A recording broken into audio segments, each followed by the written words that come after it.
Hi, I'm Donna Jordan from Jordan Fabrics. Today I'm going to show you how to make a pattern called Rising Star. It's a jelly roll pattern, and this is a jelly roll. It's called a Bolly Pop from Hoffman. That's what they call their jelly roll strips. And the only other thing we need to get started is a background, and I'm going to use this black batik called Raven. The pattern comes with 3 different sizes here, and it tells you how many strips you need for each. I'm making the throw, so I need 38 of these jelly roll strips. Since my background is so dark, I'm probably going to take out the 2 darkest ones, the 2 darkest strips, but you could use the dark ones. Even these that are almost the same color as the background, they could be mixed into this patchwork if you like. To start the quilt, we need to cut some of the background. We need to cut some squares. And I can't give you the exact sizes because it's not my pattern. But I've made so many cozy quilt patterns, and they're very, very easy to follow.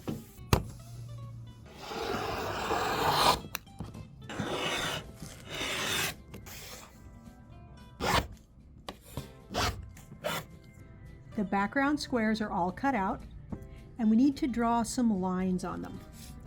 The pattern includes a template. So this template will fit on here, and then we're going to draw on these 2 lines right here. But before we do that, I'm going to make another copy of this out of an old file folder because it's a little bit heavier and it'll hold up with me drawing repeatedly around the edges.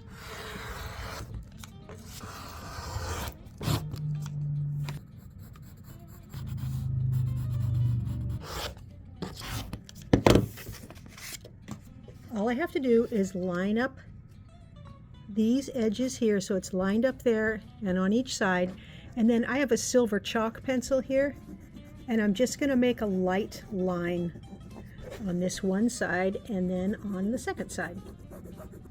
I'm at the machine with 1 of the jelly roll strips and 4 of these background squares, and we're going to sew them all on all at the same time.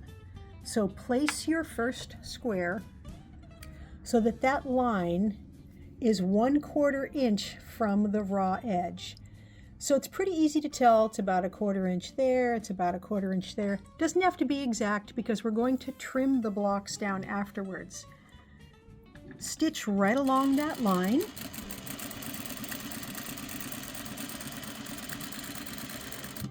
And then pick up another one of the background squares. It's oriented exactly the same way. And you leave about 1/4 inch or 1/2 inch between these 2 blocks there. So they don't have to be real close. You can move it down a little and then stitch on that second piece. I've got all 4 pieces stitched on, and this is what we're going to be doing. We're using our background square. This piece is going to get folded over like that. So you can tell if you've got it stitched correctly if you cannot see that black corner. If your seam allowance ended up too big and you folded it over and a little bit was showing, you'll have to take out your stitching and redo it. But there's enough leeway you can see here. Even if I had used slightly bigger than 1/4 inch, I've got a little bit more room to go.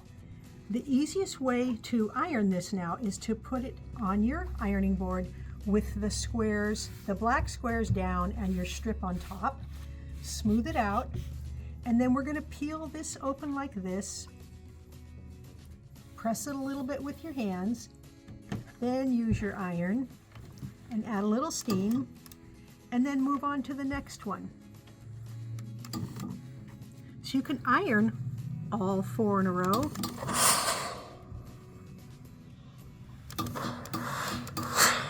And that's what it looks like. And when you flip it over, all we have to do now is, well, first let's cut these blocks apart. So we don't want them all in one train here. I'm just going to cut between the blocks there.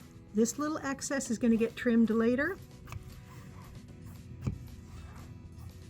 And we're going to save this extra piece because we're going to use that in patchwork in a few steps down the quilt making process here.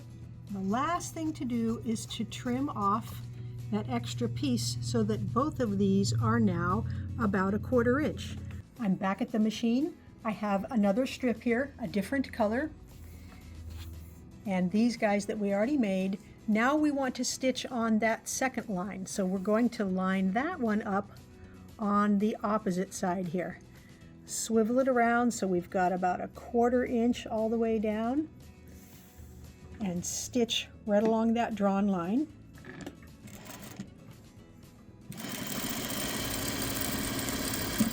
And then add another piece just like we did on the first strip. Leave a little space here, line it up, and stitch. Use the same method we did last time. Smooth it out, peel it open, and press.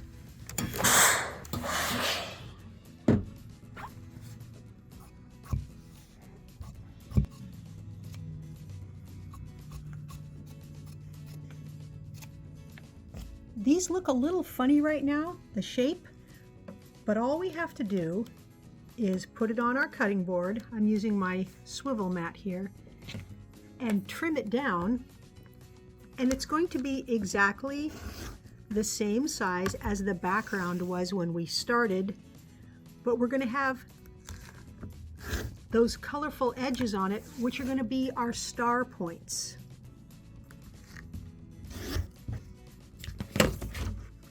I've got all of the star point blocks done. The next step is to take some of these scrap pieces that we had left over when we made those over to the sewing machine.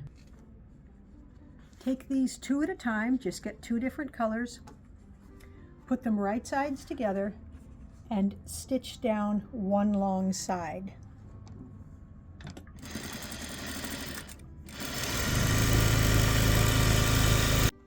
These need to be ironed nice and flat, and then we're going to cut them down into strip units. I like to do both of them at the same time, so I'm just lining up along the lines on the board, and then when I do the trimming, there's less of it because I can do a slice here, and then my next cut will give me 2 at a time.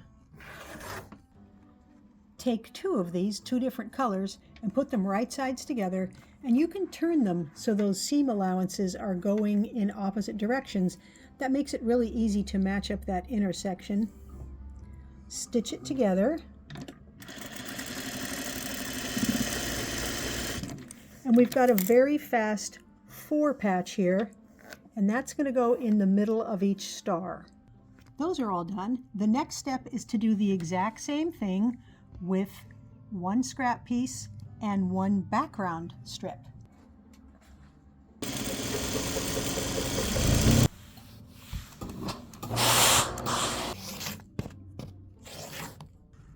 Those pieces are all cut up, and I've gone ahead and cut some background pieces that are the same size, and we're going to take these over to the sewing machine. All we have to do is take 1 of each, stitch them together, and then we will finger press that seam allowance toward the dark. And once these are done, we will have all of the parts we need to make our star blocks.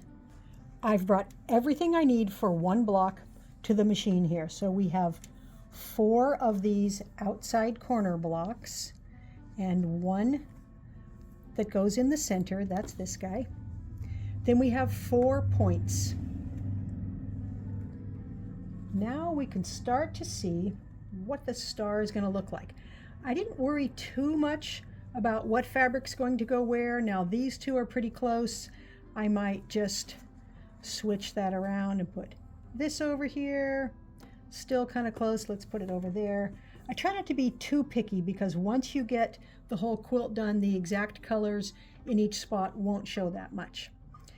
So to put these together, I like to do it in rows, so I'm just going to put these right sides together and stitch all the way down and leave them attached.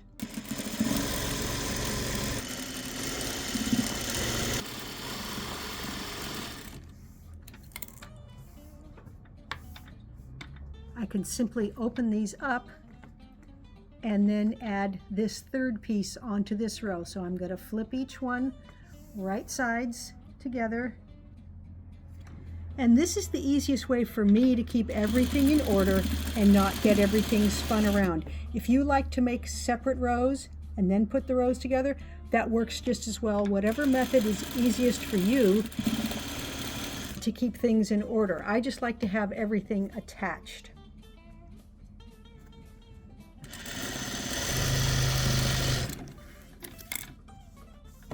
For the seam allowances, I'm going to go towards the middle right here.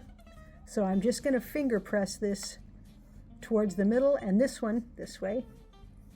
And then these will go in the opposite direction. So it's going to go toward the outside on this bottom row and toward the outside on the top row.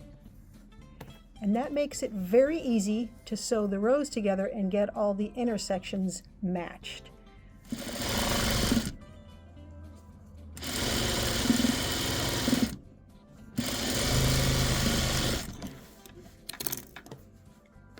There's the first star block. I've pressed these two seams here away from the middle. And you can see in here, the point doesn't come all the way down to the intersection. There's a little bit of space. And that's nice because when they're built this way, we never have to worry about this bottom thing getting cut off and making not a nice point.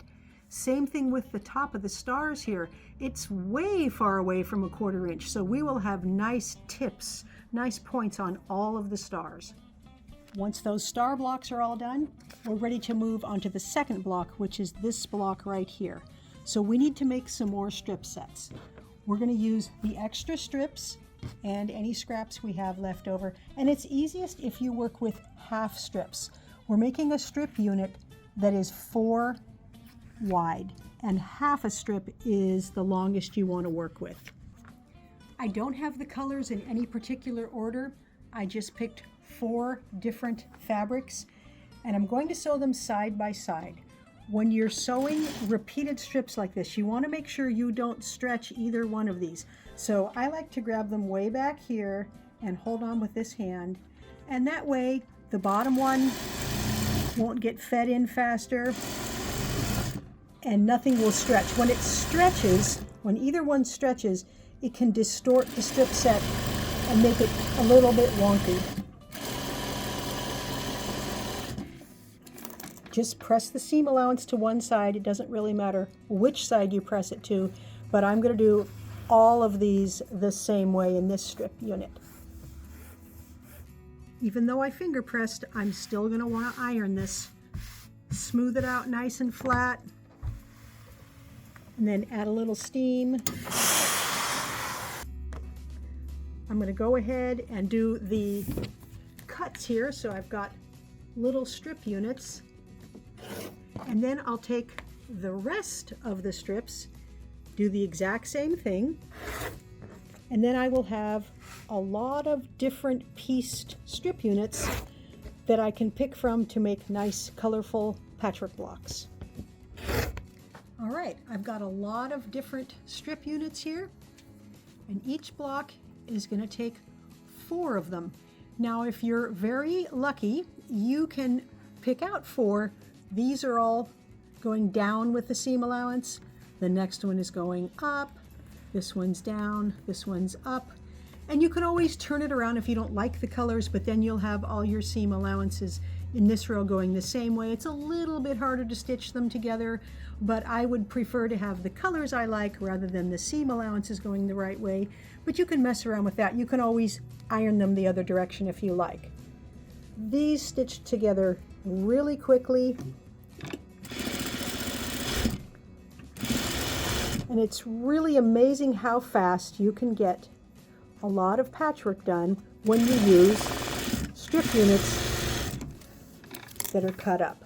So we're going to put all the seam allowances going to one side here and just add these last 2 rows. What we're going to do with this is add some background triangles that I've already cut out to all 4 sides.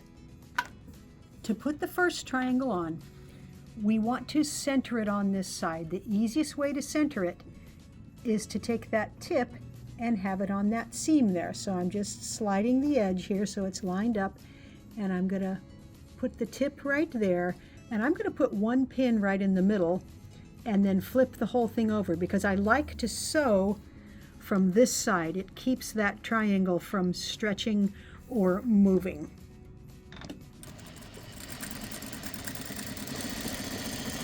And I always take my pins out before I stitch. I don't like to drive over them because I can break a needle.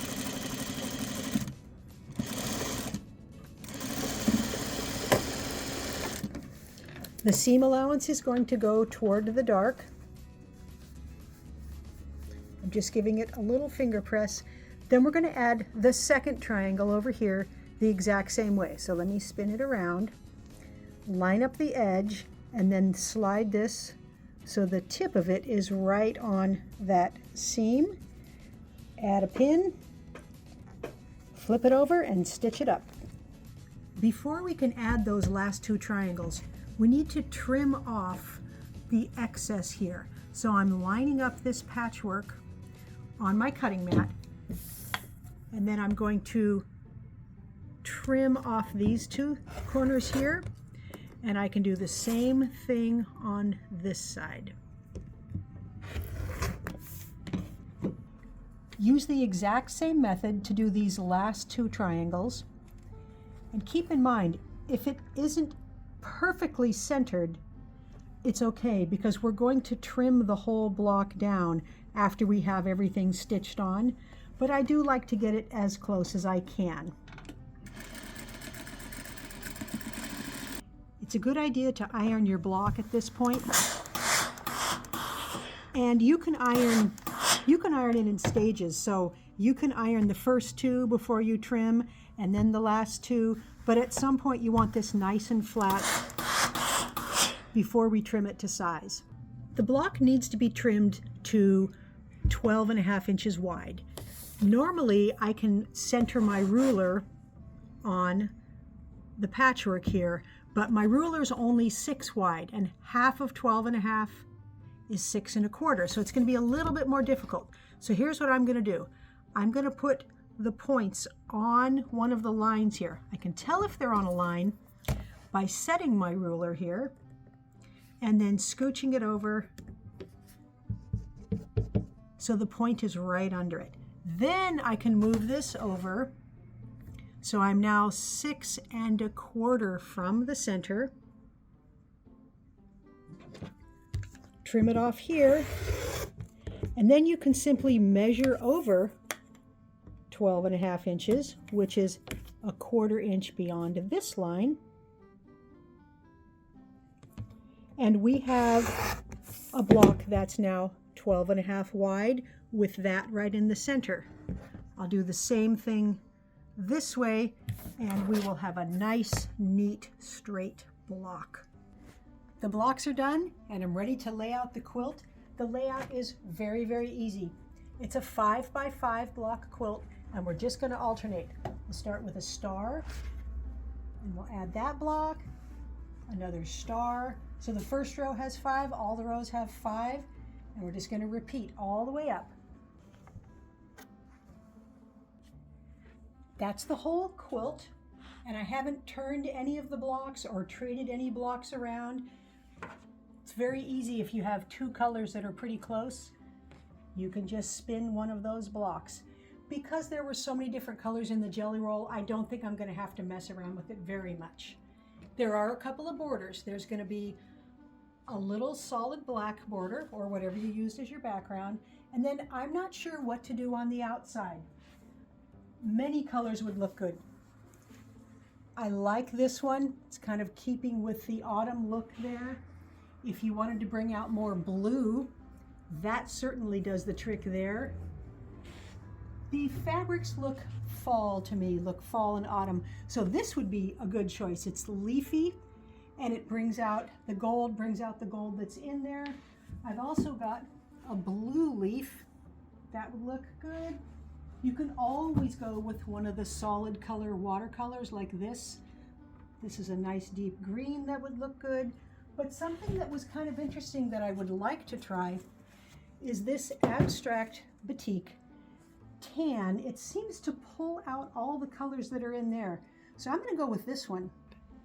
I've got the quilt all loaded up and we need to pick a thread color.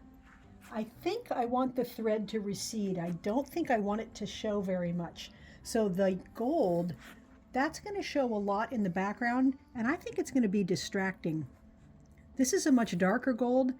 It'll still show quite a bit, but that would be better. Here is a nice rust color. It doesn't show very much there, doesn't show there at all. Dark brown, even dark brown would work. This isn't going to show very much in the black. Let's see. Barely see it. Even on the lightest, you can only see it a little bit. But this one, let's see how this looks. It's going to show a little bit there. Won't show much there. I think I will go with this one. For the quilting pattern, I'm using one called Sticky Buns. This is what it looks like when you make cinnamon rolls and slice them up. It's all swirled like that. And I think that swirliness will be really nice against the big stars.